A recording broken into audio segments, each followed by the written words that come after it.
the world's largest democracy, India, is celebrating 75 years of independence. And Indian Council for Cultural Relations, ICCR, has taken the initiative to invite young leaders from 75 democratic countries to get a glimpse into the functioning of the Indian democracy and to understand the plurality of its culture.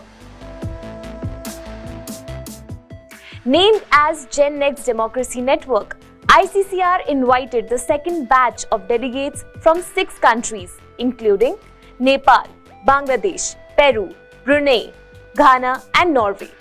Briefly put, I would say 2 or 3 main outcomes. First, all of them who have come here, they have said that the program resulted in changing a lot of perceptions about India, what they had. What they initially thought India would be, and now when they're leaving, what they have realized India is vastly different, and it's for the better. Number 2, they all realize that between their countries and India, there are so many connections and similarities.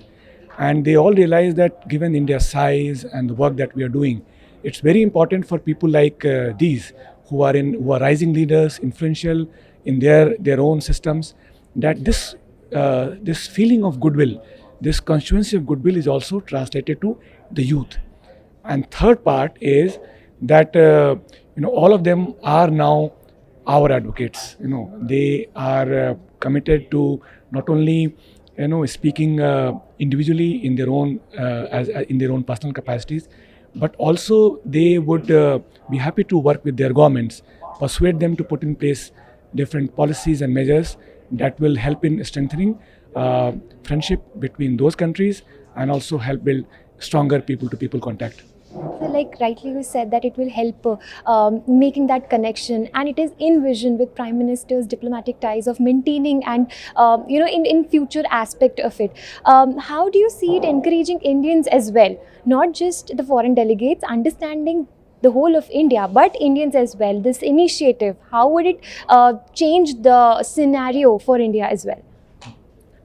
One, for our own people, of course, this program has been conceived keeping in mind India at 75 and our Azadi Ka Amrit Mahotsav. And therefore, we decided to invite 75 democracies. So when these people come and then they realize the strength of our democracy, they are able to interact with our institutions.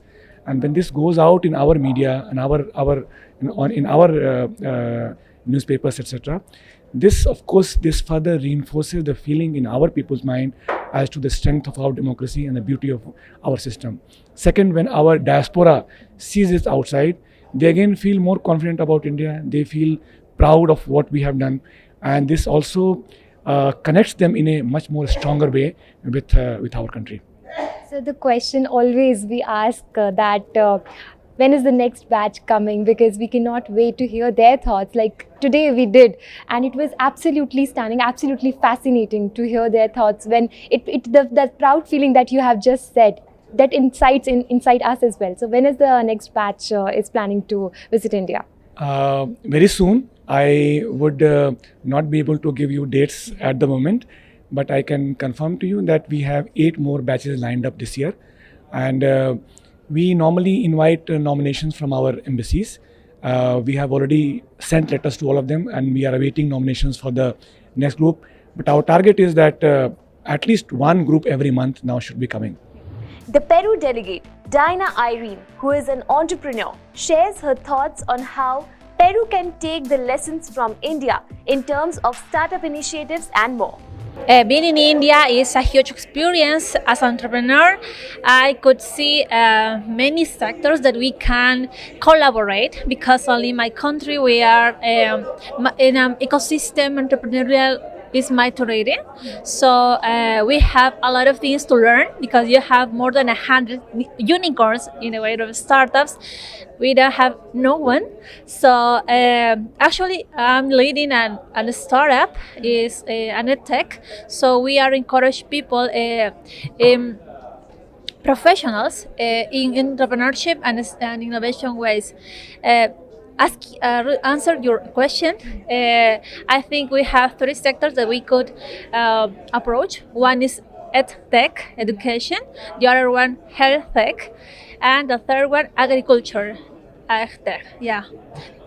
What is that one thing that you would like to take from India that you thought that was excellent? One thing that you would take from India to Peru, and another, what would you give if in any suggestion you want to extend to India from Peru? Okay.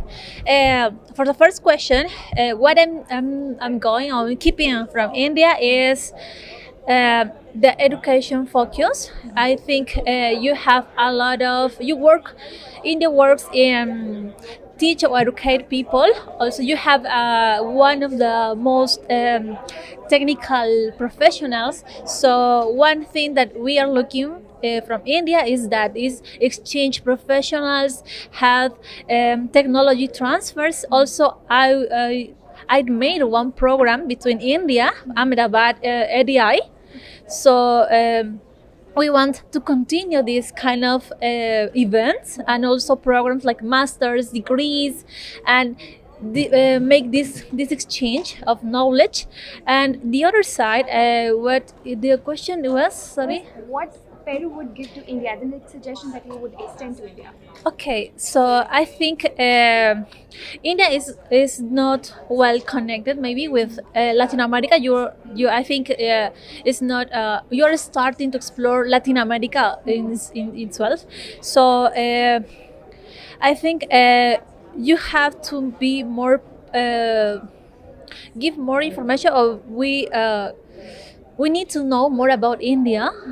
I think this is one thing that you can make more progress. Yeah, that's The communication side of what India is because doing. also in Latin America, most of us are looking for America and also China, but we are not looking to be in India, to visit India, also in entrepreneurial way. So I think this is one thing that we have to make collaboration. We are only informed that it's going to be a program focusing on understanding about democracy in India. So I came with a very, very open mind, and I was really glad to kind of see a different side of India. I've always known India from movies, especially from movies. So coming in here, and then I can see how much they truly value, and then they truly embrace culture in their way of life. Historically, it has a huge significance in terms of how even the politics is conducted here in India. So I think the first impression I had was definitely back to culture.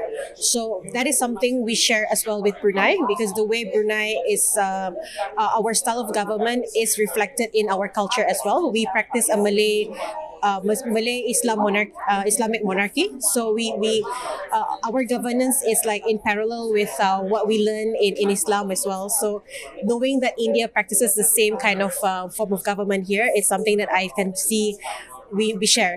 Even though our population is very small, I think when it comes to appreciating our history, appreciating our culture, appreciating our religion, that's the part that is very similar. It was very, very interesting. It was really a load of like cultural exposure, and I absolutely love the visit to the museums, because for me, that is something that we don't have in Brunei, which is truly kind of what I have learned so much is not just the preservation of culture, but how it can be shared. That is something that I found truly significant during my visits to the museums, especially the Prime Minister's Museum. So I find that it's a truly engaging and unique way of sharing India's history and culture. ICCR and Government of India, when they did invite us for this program through our embassy in Nepal, Embassy of India in Nepal, it is indeed a great pleasure to be here and understand India's culture much better. Though in fact we have been coming to India quite often as a Nepali, but this whole process of 10 days was amazing to understand much more and much in-depth understanding about Indian education, Indian culture, and Indian business. And that is something that we really, really enjoy. We really learned a lot about India with this experience, and it has been an amazing experience for all of us, I believe. collaboration of tourism between India and Nepal would be amazing, to invite people from different parts of the world to this region and having a collective tour of Nepal and India, because we have Char Dhams. Pashupatinath is there in Nepal, and there are a lot of amazing mountains and other things that we have in the country which can be just tagged along with India and Nepal together for an amazing experience for any tourists, and that could help both the countries' tourism industry, in fact. Always Nepal's and India's relation has always been very hospitable, very enriching by culture, by business, and by everything.